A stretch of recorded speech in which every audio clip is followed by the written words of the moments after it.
सुरू केली आहे. सध्या लोकांकडून त्याचं स्वागत होत आहे, कारण सीएम साहेबांनी स्वतः तुमचं हे केलंय, रिॲक्ट केलेलं आहे. कशा पद्धतीने आता पुढच्या वेळेस आपली कारवाई सुरू राहणार आहे? नाशिक शहरातील मागच्या महिन्याभरातील वाढत्या गुन्हेगारीच्या घटना बघता नाशिक पोलिसांनी त्याविरुद्ध धडक मोहीम हाती घेतलेली आहे. आणि कुठलाही गुन्हेगार असो, छोटा असो व कितीही मोठा असो, तर कोणीच यातून सुटणार नाही याची दक्षता आम्ही घेत आहोत.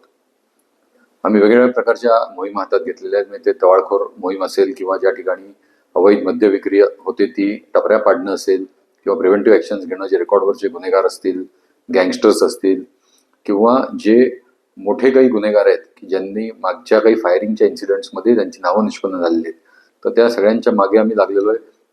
त्यातील अनेक जणांवर आम्ही कारवाई केलेली आहे.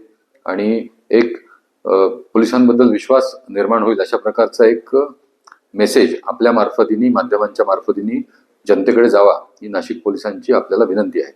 माझे पूर्ण नाशिक मधील नागरिकांना आव्हान आहे की पोलिसांवर विश्वास ठेवा. आपल्याला काही बॅनर लावून, रील्स बनवून असं जर भासवत असेल की मी फार मोठा भाई आहे, मी फार मोठा सरकार आहे, मी फार मोठा बॉस आहे आणि सगळं मीच चालवतो, तर आपण फक्त येऊन एकदा आम्हाला त्याच्याबद्दलची आपली तक्रार सांगा आणि आम्ही त्याच्यावर योग्य कडक कारवाई करू, याचं आश्वासन आम्ही तुम्हाला देतो.